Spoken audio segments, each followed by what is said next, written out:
Welcome back, ladies and gentlemen. I'm Marcus Aurelius, and this is Dominions 4. Between videos, I've done a lot of things. I'm forging a lot of items, I'm casting a lot of site-searching spells.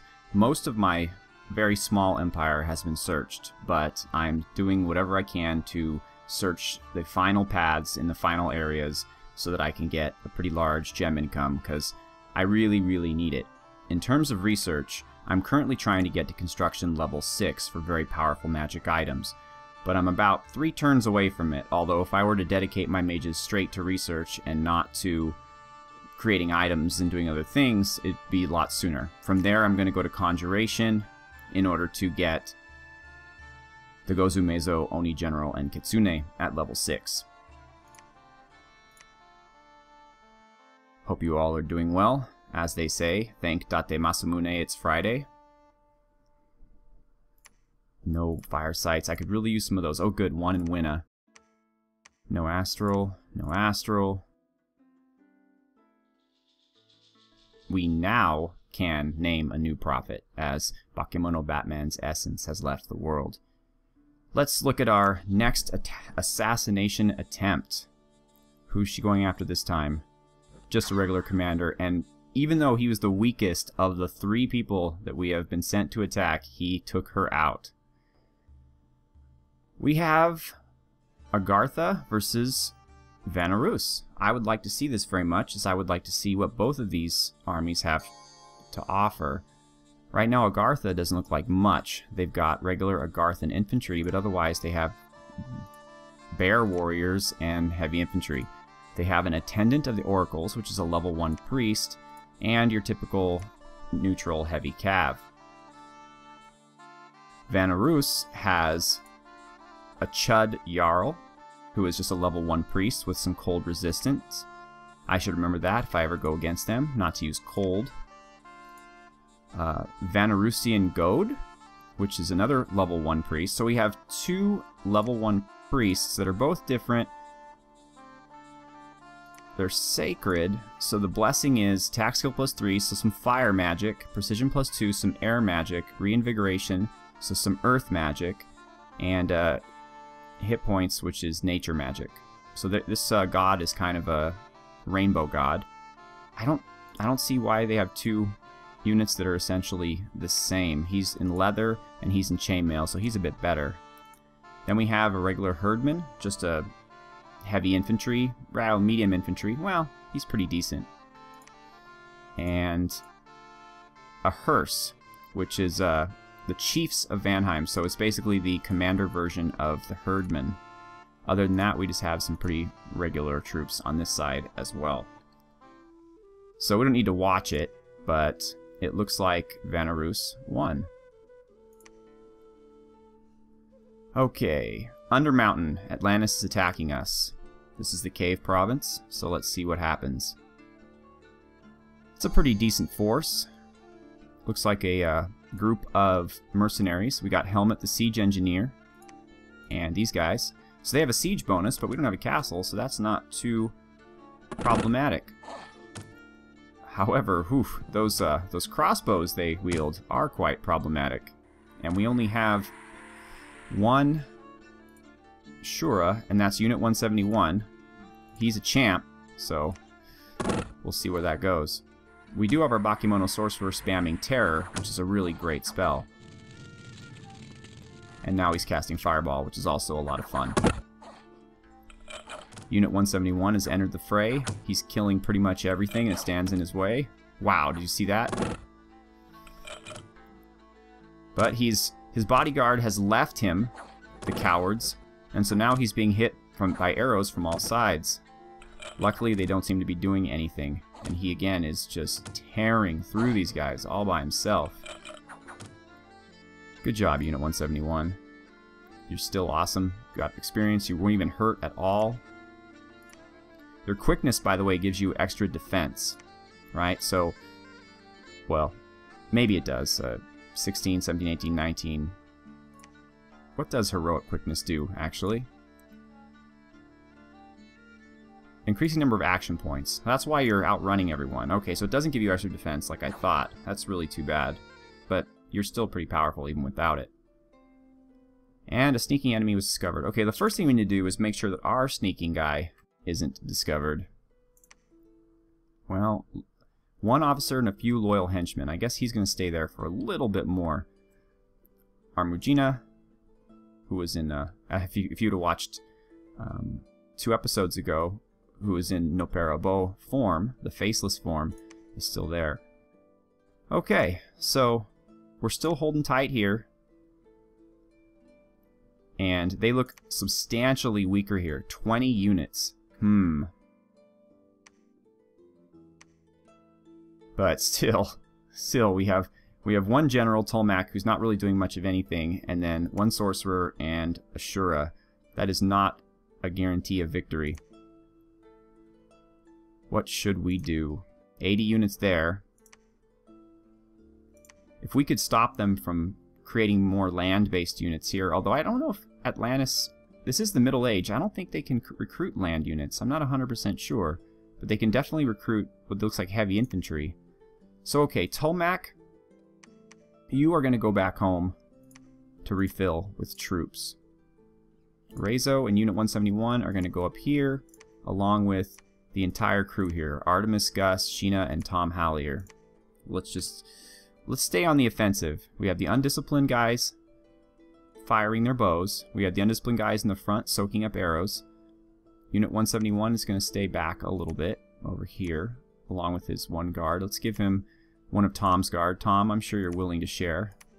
Apparently you can't, though, because you are in different armies.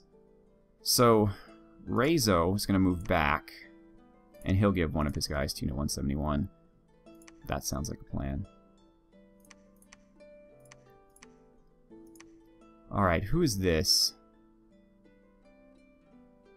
Who is this person? Oh, okay, it's Unit 171's guard. Let's bring those back down to him. And here we are. We're ready to go. We have, again, this large group of archers. We have a large group of undisciplined troops who are just going to do whatever they want. We have some more undisciplined troops down here. In fact, it might be smarter of me, although... I can. Okay, good. I'm going to leave all my Obakemono over to the side so that they can come in and attack. The crocodiles are good enough to soak up initial damage and hits. Alright, here we go. Now we have Crazy Man coming up, and he has a fair amount of troops. So let's fix things up a little bit with him. He's going to wade in and attack the enemy. So this is not optimal, but for right now, I'm going to have them all the Dai Bakemono guard him, while the undisciplined units kind of stand in the front and do their thing. This is not how I'm going to keep it. Once I get met up with all these other guys, he is going to utilize them and give most of his Dai Bakemono to them. But this is for right now. Okay, excellent. In the south, we are having rough times, but Mictlan decided not to attack us. I'm sure he's very scared of what we have. We're building a temple here, which is great. Simaru, you can research. And Masafume is going to preach. Let's see what we could do here. Date Masamune. Let's alchemize. We need air gems is what we need. So while we need water too, though. Heck, we need everything. But right now, earth, I guess, is earth and nature.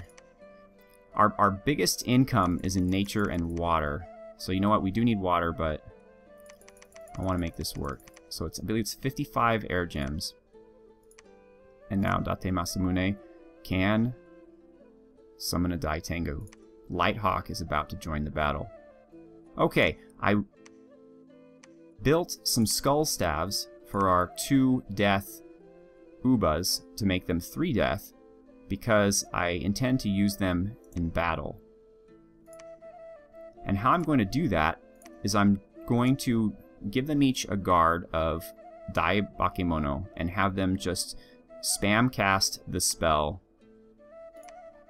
Horde of Skeletons, which summons 6 or more skeletons, and it costs 40 fatigue. So they can probably cast that a few times before they go tired due to fatigue. And so that's going to be Momoko, Hello Kitty, and Kumi. So let's set that up right now. Hello Kitty, here are your guards. And you are going to be here. Okay. It was Kumi, wasn't it? Yeah. So Kumi. Here are your guards. And you are going to be in the middle-ish. Okay, wonderful. And they're going to guard you. And finally, wasn't it Momoko? There she is. They're going to guard her. And she is going to be a little bit down to the south. And I just have this feeling that this isn't enough. I mean, against random province defense, maybe, but perhaps I should wait for another... Now can do it. Once I get a staff on her, and she's the last. Oh, I forgot Taya. Okay, good, Taya. So that's what I'm going to do. I'm going to wait for Now to get a staff as well. And we'll have 5 of them. And that should be pretty good.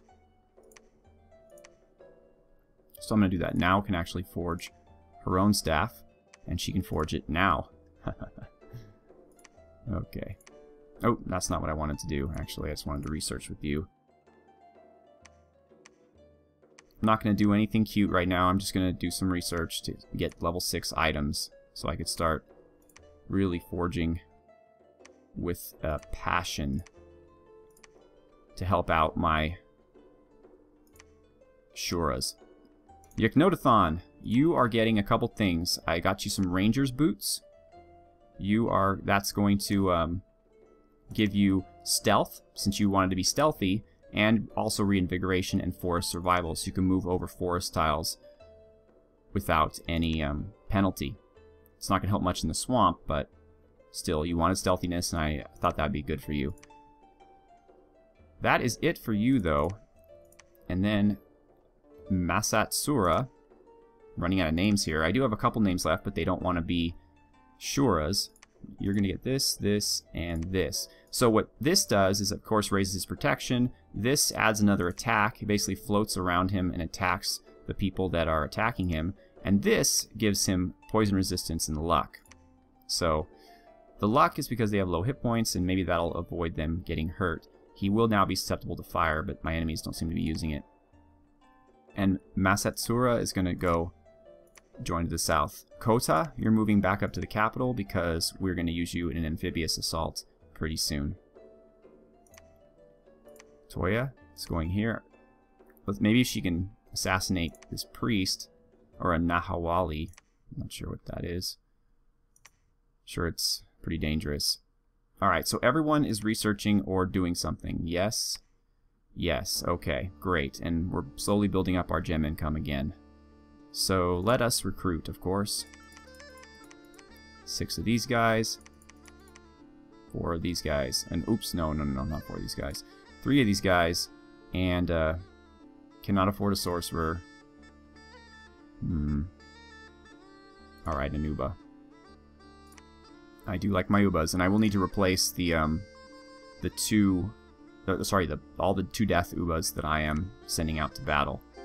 1, 2, 3, 2 of these guys, and okay. How about some more archers? And then, well, I can't do much of anything. What are you gonna do? I have General Cow patrolling, just to get rid of unrest, and because if they attack, the 25 province defense will have to fight on its own. And since General Cow can't research or do anything else like that, that made sense to me. Here's a ring of water breathing for when we go underwater. Oh, right. Okay, so my Nushi, Yasuko, is going to get the Water Lens, which gives temporary water gem 1 that only happens in battle, which she will not be entering, but it gives a water ritual range bonus of 1, which is a small map, so that'll help her quite a bit. She's my best water mage currently, and she'll be the first one getting water buff items when we have them available. Okay, Yeknotathon, you can stay here because there's no troops needing to be moved about. He's still arcane knowledging. We look good. Alright. So today's Bakemono that I want to talk about is the Nushi. And this has been quite difficult for me to get information on. I spent about an hour today looking through a number of things and couldn't find much. Another fire site, great. The Daitengu is here. An astral site. We found a firebrand. So okay, here was our battle, and we must have killed somebody special because we're finding a lot of items. So, not a lot of info about the Nushi on the web. We'll see here my crocodiles and... Oh, the Banes. I forgot about the Banes. You know, the Bane is normally a hero. So they mean white? No, they're actually... Okay, so they're I'm not sorry, not hero, but commander. So they're non-commander Banes. That's very interesting. So, some of you may be familiar with the Miyazaki animated film Spirited Away. There was a character in that film named Haku, who looked like a young boy, but he transformed into a white dragon. And at the end of the movie, it turns out that he is actually the spirit of a river, and his real name is Nigi Hayami Kohaku Nushi. Okay, so there's that word Nushi. And that translates roughly to God of the Swift Amber River. So, in this case, he is a river spirit. He is a Nushi of a sort. On the Obakemono project website, they don't mention anything whatsoever about a Nushi. You can see our Obakemono moving here from the south to hit them from the back, which is good. Their little troops are already fleeing. Our archers are doing their thing. Okay, and then... So, then there was a story by a Western person. I don't know if he's British or American, but Richard Gordon Smith was his name. And he wrote a story about something called the Yofune Nushi, which in his story was a Japanese sea monster, kind of like a sea dragon, and it demanded a tribute of a virgin girl once a year. So, the problem with this, of course, is that that's not very Japanese. It really kind of sounds like a Western story. And let's just hold on for a second here. I want to just get a look-see of where everybody is. Okay, there's Tom Hallier. Where is Unit 171? Please do not tell me that he perished. But I can't see him. Did I just talk over Unit 171 falling in battle?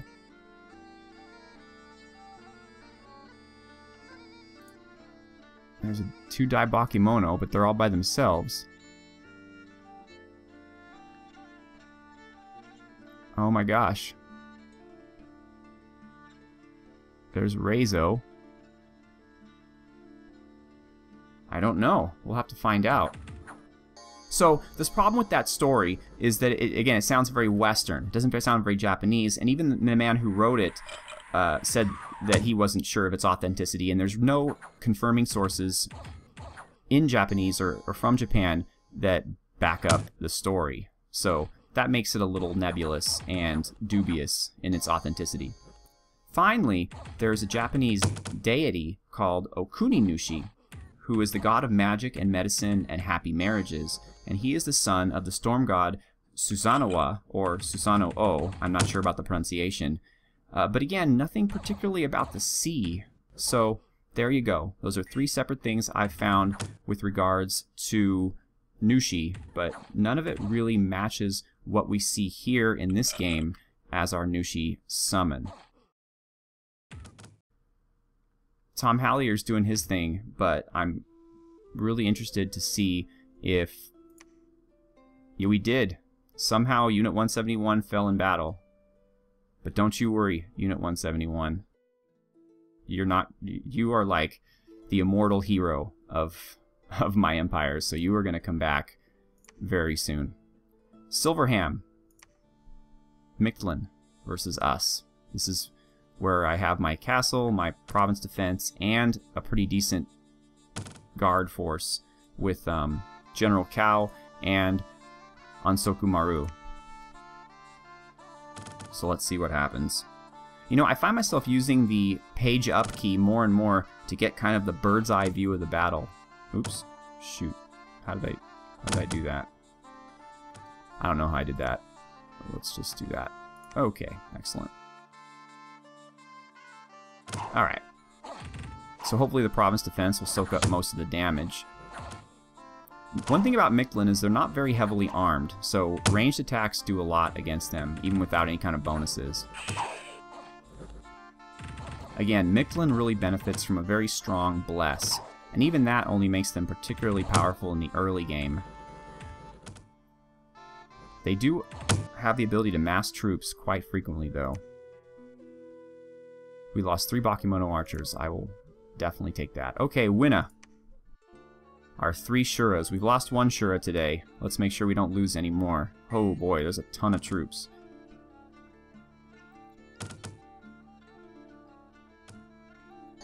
We have some province defense. They could soak up the initial charge.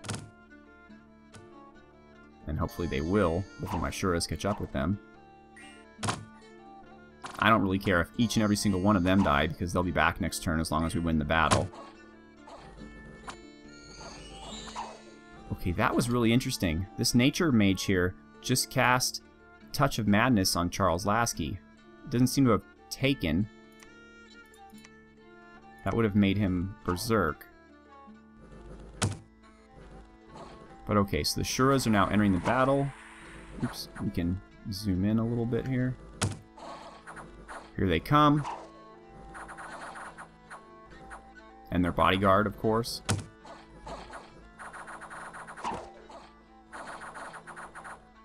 And I think we've got this quite in hand. The Shuras haven't even taken any swings yet, doesn't look like. They're just kind of standing back there. Our province defense and the Dai Bakemono is handling it for them, although we're running rapidly low on Dai Bakemono. Alright, they're routed. Excellent. And we lost a Dai Bakemono and a Bakemono Sho, and they lost 64 total troops, including a captain and a Sun Priest. So that was very good. We have 10 blood slaves. Great. 380 people left. For more free thinkers running away. Well, you know what? I guess you can't please everyone.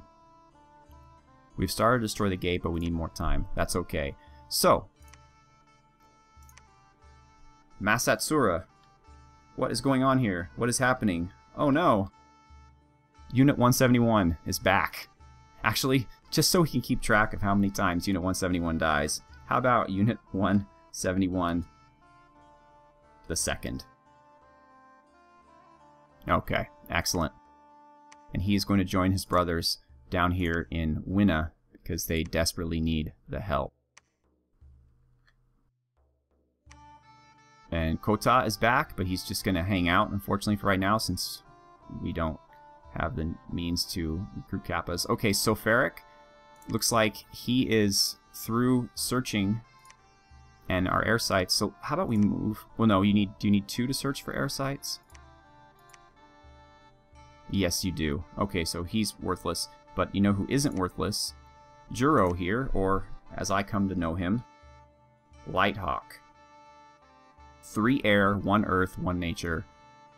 Lighthawk is a pimp. He's the Dai Tengu, or Tengu King, is the ruler of a secluded mountain valley inhabited by Tengu. It is a powerful windcrafter and priest. And it is 2 holy, so I'm going to summon more of these as time goes on, and they will basically be my main priests, blessing my troops. But not Lighthawk. Lighthawk is going to become prophet of Date Masamune. Okay. So, where is Now? There she is. We're going to get that. And do we have another 2 nature? I know we do. Imako. You're getting the Thistle Mace, which makes you 3 nature. Congratulations. And, oh boy, look at this. 270 units. Okay. Shark Tribe Tritons, and I believe the War Lobsters, cannot go on land. But the War Shamblers, the Coral Guards, and the Sea Trolls can. I don't really like this at all, so minus Unit 171, we are going to fall back. We do have some backup troops here under Crazy Man, so they can join the fight. But for right now, we're just going to have to settle for a moral victory here, because this is a pretty disastrous force. We still don't have much province defense, so he'll continue to hide here. Meanwhile, our Mujina will do some assassination. Okay. So this army is none the worse for wear after its attack. What should these guys do? Alright, one of them will guard on Sokumaru, and one of them will guard General Kao. Perfect. And Narek, because he has 2 Earth, he can... Well, he's summoning Earth Power, obviously. Iron Skin. I'm not going to do Temper Flesh. I am instead going to have him be... Ooh, should I do Blade Wind or Legions of Steel? Legions of Steel will buff the defense of my troops. Blade Wind will attack the enemy. Well, this is Mictlan. Mictlan doesn't have much in the way of armor, so I think Blade Wind's the way to go. Plus, I'm basically... Most of my real troops are archers, and they're going to be staying out of the battle. So... really the only use for Legions of Steel would be on the fur of my Obak kimono, which I guess would be a pretty decent use of it. But by the time he's done summoning Earth Power and protecting himself, they're already going to be out of range.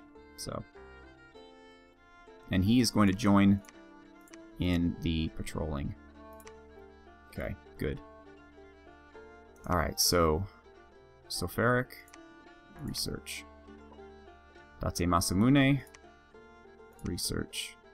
Yaknodathon, you're still going to hang out. Alright. 6 of these guys, and this time another sorcerer. And that leaves me completely strapped for cash.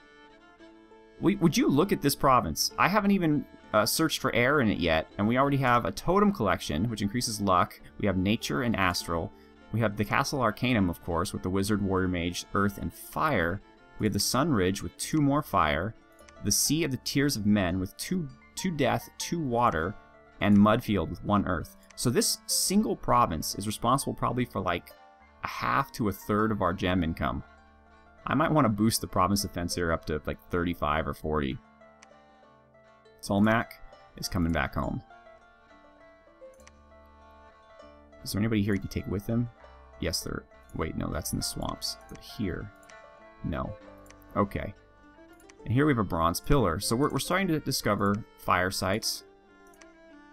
Arena, 25 gold. And gem deposits, 75 gold. So this is a pretty necessary province for us in order to keep our gold income up. They're building some forces here, but nothing that I'm particularly worried about. Remember, they recently lost their god. Nothing new here.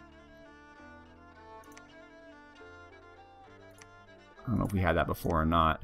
So another... Oh, here's the Enchanted Pyre. So we're... As you can see, there's a lot of sites, and we're discovering quite a few of them.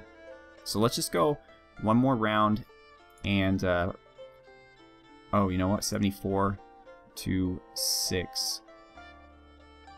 Okay, I don't want to spend all that. So we'll go just enough to do that, and the rest in Conjuration. Alright, so we'll go one more round, watch the battles, and that will be it for today.